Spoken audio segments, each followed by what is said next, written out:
안녕하세요, 아트라슈입니다.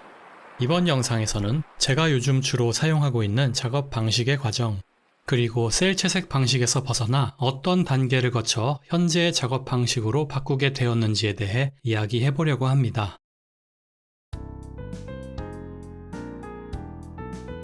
원래는 작은 소품이나 도형 같은 간단한 이미지로 영상을 만들려고 했었는데요. 지금 방식으로는 어떤 작업을 하고 있는지 보여드리는 것이 더 좋을 것 같아서 제대로 시간을 들여 그려보았습니다. 러프 스케치 단계에서 캐릭터 바디를 표현하는 방법이 이전과는 많이 달라졌는데요. 연필 브러쉬를 이용해 그리던 것과는 달리 오일 파스텔 브러쉬로 선과 명암을 동시에 표현해 주어 더 빠르게 형태를 잡아갈 수 있게 됐습니다. 특별히 주제는 정하지 않고 시작했었지만 긴 휴식기를 끝내고 이제 막 모험을 떠나려고 하는 탐험가 캐릭터를 그려보기로 했습니다. 의상 컨셉까지 러프 스케치가 끝나면 바로 멀티 레이어를 만들어 색상을 임의로 칠해보는데 스케치 상태에서 색이 들어가면 느낌이 꽤 달라지기도 하기 때문에 이대로 진행하는 게 괜찮을지 파악하는 데 도움이 됩니다. 실제 업무에서 이 정도 진행된 러프 시안을 보내고 있어요.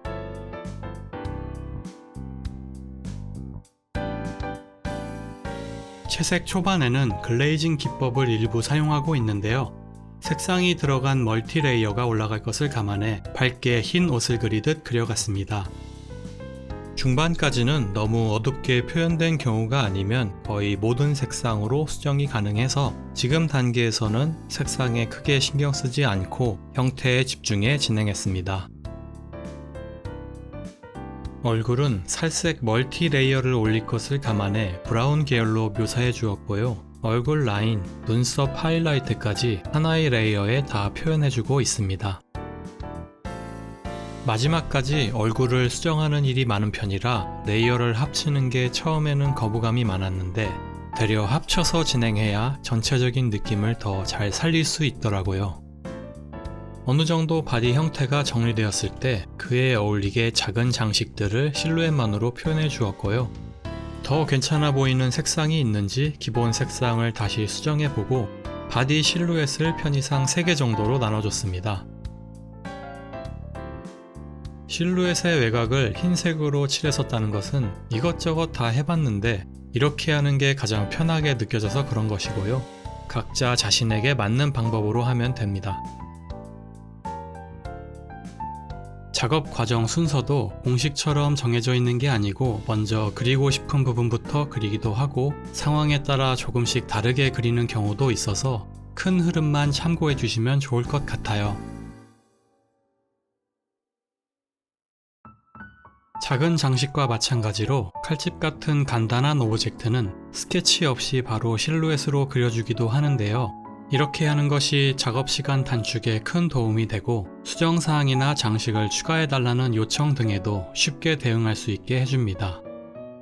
현재 영상의 속도는 80배속이고요. 모자의 장식을 그리는 부분에서 다시 이야기를 이어가 보겠습니다.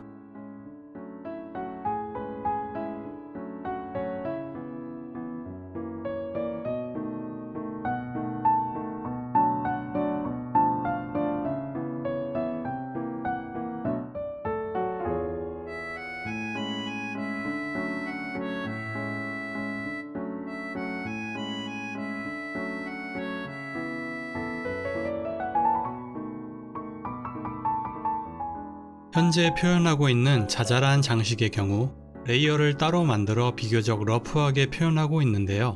짧은 작업 시간 대비 효과가 크고 작업 기간이 한 달 정도 되는 포스터급 일러스트의 경우에는 주어진 시간에 따라 하나하나 제대로 퀄리티를 높여 표현해 줍니다. 보물섬을 찾아 떠나려는 느낌을 살리기 위해 뒤에 해적선이 있어야 할 것 같아 충동적으로 배경도 그려줬습니다. 배의 실제 작업 시간은 20분 이내로 스케치 없이 그리는 영역이 많을수록 이전 방식과 속도 면에서 상당한 차이가 납니다. 작업 과정 전체가 괴롭거나 지루하게 느껴지는 부분이 없어서 표현하고자 하는 이미지에만 집중하며 즐겁게 그릴 수 있게 되었어요. 이후는 부족한 부분을 좀 더 정리해주고 명암과 색감 보정, 광원과 이펙트를 넣어주고 마무리했습니다.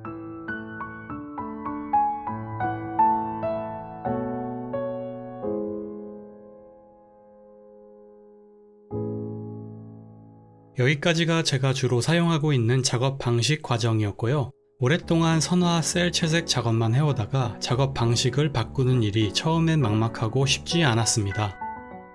가장 처음 했던 것은 명암을 반실사 스타일로 그려본 것이었는데 부드럽게 넘어가는 부분은 그라데이션으로 표현해주고 그림자 색은 한 단계 더 추가하는 정도로 업계에서도 한참 이런 스타일을 원하는 프로젝트가 많아 오랫동안 이 방식으로 일을 했었습니다. 그림을 조금 그려보신 분들이라면 이 정도 단계까지는 크게 어렵지 않게 소화하는 것 같습니다. 제가 선화를 쉽게 벗어나지 못했던 이유가 갑자기 그림 전체를 선을 따지 않고 채색을 해보면 수습이 안 됐었고 오랫동안 그려왔던 방식을 버리기 아깝다는 생각도 있었어요.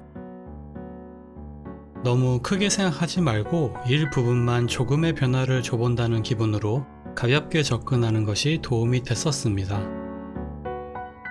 두 번째로는 작은 장식 요소들, 특히 끈이나 팔찌, 밧줄, 문양 등을 선화로 따지 않고 레이어를 따로 만들어 실루엣으로 작업해 보았는데요. 작업 속도를 올리기 위한 방법이기도 했지만 선을 따지 않고 채색을 해도 문제없이 그릴 수 있다는 경험을 계속 쌓아가게 된 첫 계기였습니다.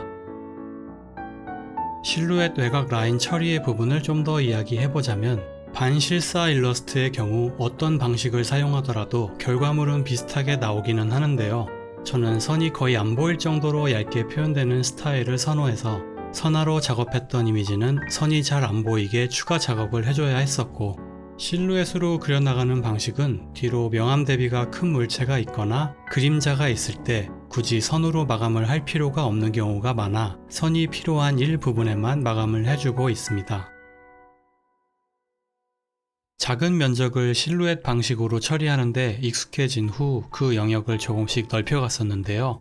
캐릭터 맨 뒷부분 비중이 낮은 털 장식이라든지 좀 더 큰 것은 망토나 날개 같은 것까지 선을 따지 않고 작업을 해보다가 그림 전체를 선 따는 과정 없이 작업할 수 있게 되었고 틀을 한번 깨고 난 뒤로는 자유롭게 작업 방식을 골라 쓸 수 있게 됐습니다.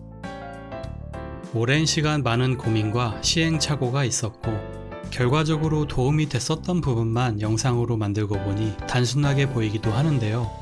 저같이 선화를 벗어나 작업 방식을 바꿔보려고 하는 분들께 참고가 됐으면 좋겠습니다.